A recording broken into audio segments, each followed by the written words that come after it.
오늘의 말씀 마태복음 2장 13절에서 23절 말씀입니다. 그들이 떠난 후에 주의 사자가 요셉에게 현몽하여 이르되 헤롯이 아기를 찾아 죽이려 하니 일어나 아기와 그의 어머니를 데리고 애굽으로 피하여 내가 네게 이르기까지 거기 있으라. 요셉이 일어나서 밤에 아기와 그의 어머니를 데리고 애굽으로 떠나가 헤롯이 죽기까지 거기 있었으니 이는 주께서 선지자를 통하여 말씀하신 바 애굽으로부터 내 아들을 불렀다 함을 이루려 하심이라. 이에 헤롯이 박사들에게 속은 줄 알고 심히 노하여 사람을 보내어 베들레헴과 그 모든 지경 안에 있는 사내 아이를 박사들에게 자세히 알아본 그때를 기준하여 2살부터 그 아래로 다 죽이니 이에 선지자 예레미야를 통하여 말씀하신 바 라마에서 슬퍼하며 크게 통곡하는 소리가 들리니 라헬이 그 자식을 위하여 애곡하는 것이라. 그가 자식이 없으므로 위로받기를 거절하였도다 함이 이루어졌느니라. 헤롯이 죽은 후에 주의 사자가 애굽에서 요셉에게 현몽하여 일어나 아기와 그의 어머니를 데리고 이스라엘 땅으로 가라. 아기의 목숨을 찾던 자들이 죽었느니라. 요셉이 일어나 아기와 그의 어머니를 데리고 이스라엘 땅으로 들어가니라.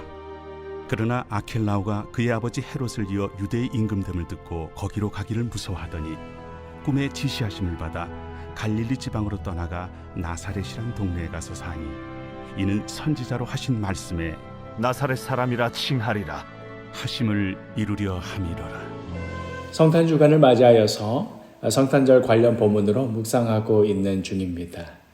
오늘의 본문 역시도 매년 성탄절이 되면 찾아보는 그런 말씀이기에 우리가 이미 이 말씀을 두고 여러 각도에서 살펴보았습니다.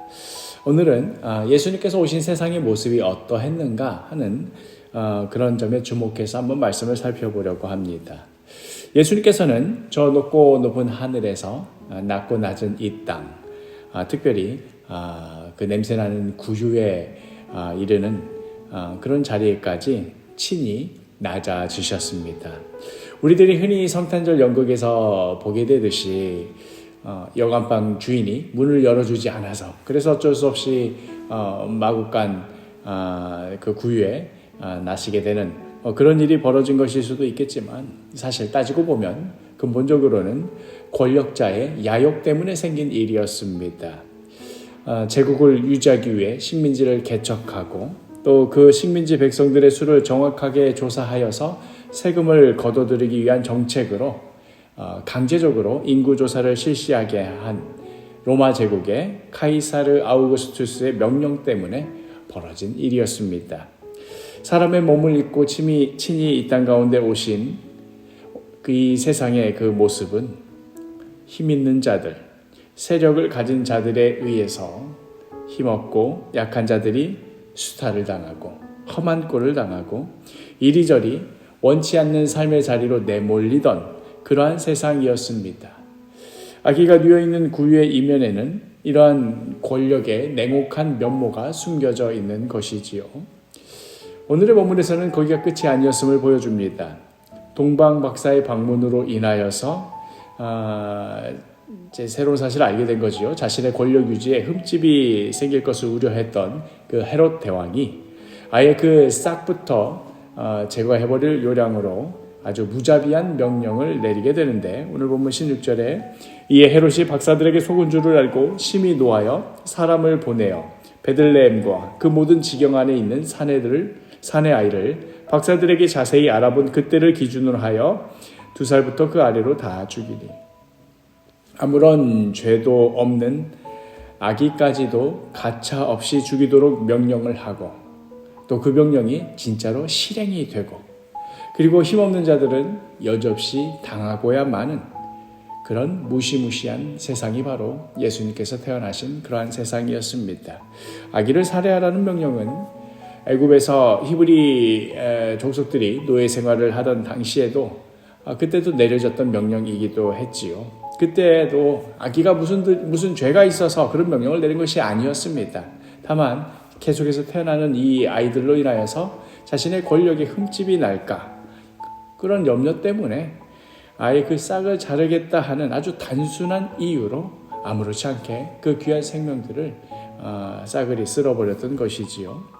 하나님께서 이 세상 가운데 친히 개입하시고 구원의 역사를 이루시는 그 현장은 바로 이토록 매정하고 냉정하고 참혹한 세상이었습니다.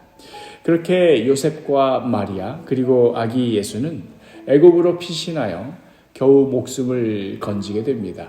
그리고 나서 어느 정도 시간이 지난 후에 헤롯 대왕이 나이 들어 죽게 되고 이제 그의 아들들이 왕위를 잇게 되었을 때에 요셉은 두려움에 감히 고향 땅을 찾지 못하고 갈릴리 나사렛으로 가서 살게 됩니다.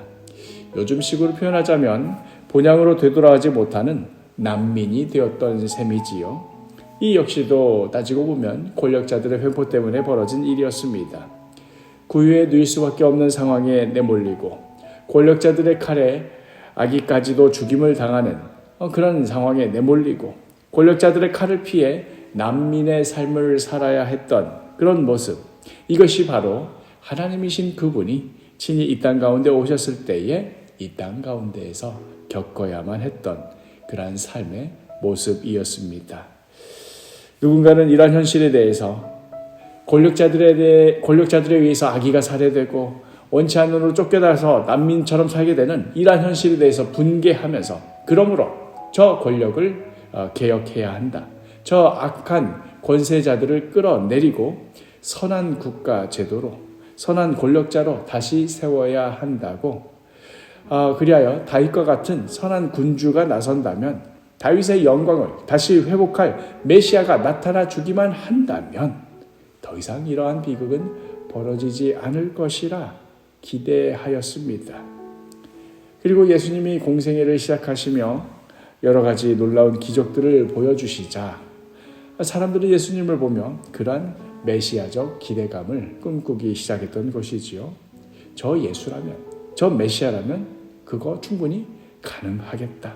능히 저 로마 권력들을 몰아내고 저 놀라운 기적으로 굶주린 문제도 해결하고 저 놀라운 권능으로 병도 고쳐서 새로운 세상, 새로운 이스라엘, 새로운 권세를 이루어내겠다 기대하였던 것이었습니다. 그러나 친히 이 땅 가운데 내려오신 하나님의 대답은 십자가였습니다. 말 구유에 누일 수밖에 없게 만들었던 권력자의 횡포에 대한 그 대답도 십자가였고 자기 권력을 유지하기 위해 아기까지 살해하는 그 극악한 악에 대한 대답도 십자가였습니다. 예수의 그 십자가, 악한 권력에 대해서도 우리의 씻어낼 수 없는 죄악에 대해서도 그 모든 슬픔과 눈물과 비극에 대해서도 이 땅의 궁극적인 소망이 되는 그 대답은 바로 십자가였습니다. 예수님이 이 땅에 성육신하여 오신 그 신비만큼이나 놀라운 것은 이렇게 기적적으로 이 땅 가운데 오셔서 그래서 보여주신 그 대답이 십자가였다는 것, 바로 여기에 있습니다.